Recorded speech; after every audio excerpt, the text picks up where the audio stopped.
السلام علیکم ورحمۃ اللہ وبرکاتہ۔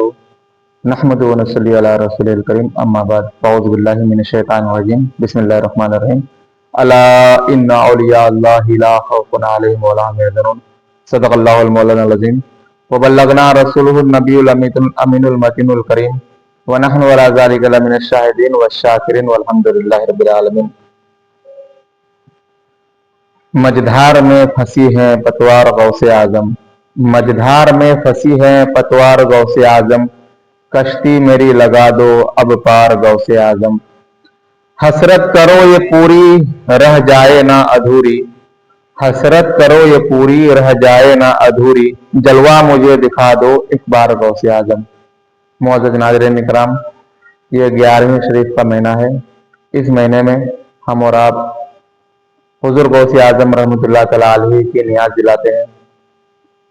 ربیع الاخر کی 11 تاریخ کو حضور شیخ عبد القادر جیلانی رحمۃ اللہ تعالیٰ علیہ کے نام سے نیاز دلاتے ہیں۔ جتنے بھی مسلمان، جتنے بھی غوث اعظم کے چاہنے والے ہیں، چاہے دنیا کے کسی بھی کونے میں ہیں، ہر حال میں وہ حضور غوث اعظم سے فیض حاصل کرتے ہیں۔ حضرات، حضور غوث اعظم رضی اللہ تعالیٰ عنہ کے بچپنے کا ایک واقعہ سماعت کریں۔ جب حضور غوث اعظم رحمۃ اللہ تعالیٰ علیہ کچھ بڑے ہوئے تو آپ کو علم دین سیکھنے کی بڑی چاہت ہوئی۔ آپ نے علم دین سیکھنے کی خواہش کو اپنی والدہ محترمہ سے اپنے دل کی بات بتائی اور آپ نے بغداد شریف جانے کا ارادہ فرمایا۔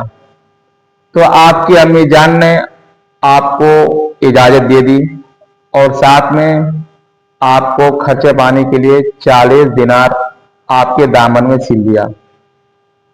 جب آپ اپنے گھر سے نکل رہے تھے تو آپ کی امی نے آپ کو یہ تاکید کی کہ بیٹا، کچھ بھی مصیبت ہو جائے، کچھ بھی پریشانی ہو جائے، اپنی زبان سے کبھی بھی جھوٹ نہ نکالنا۔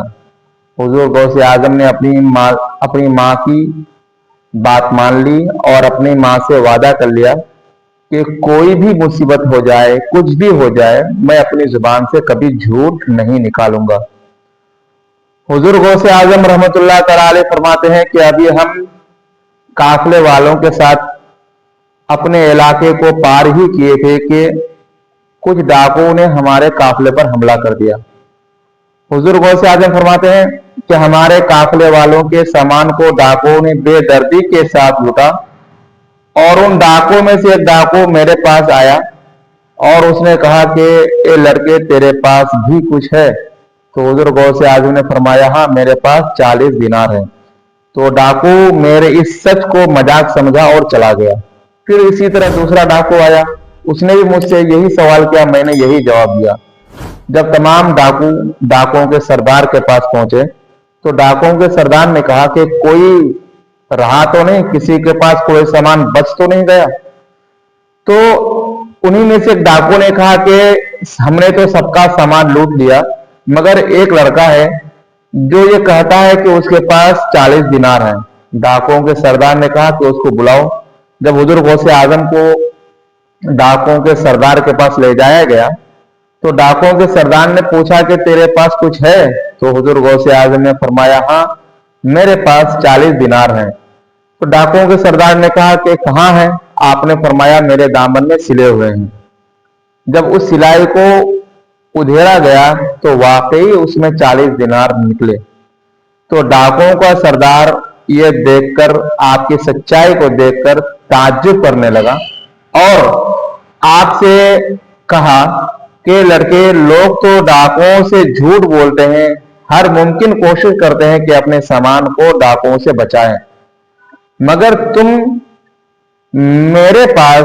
ہمارے پاس جو ہے سچ بول دیے، تو تم کو کس چیز نے سچ بولنے پر ابھارا؟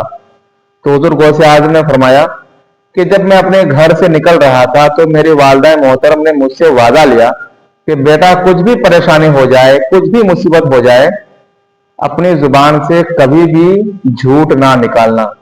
تو میں اپنی ماں سے کیا ہوا وعدہ کو کبھی بھول نہیں سکتا، اپنے ماں سے کیا ہوا وعدے کو میں کبھی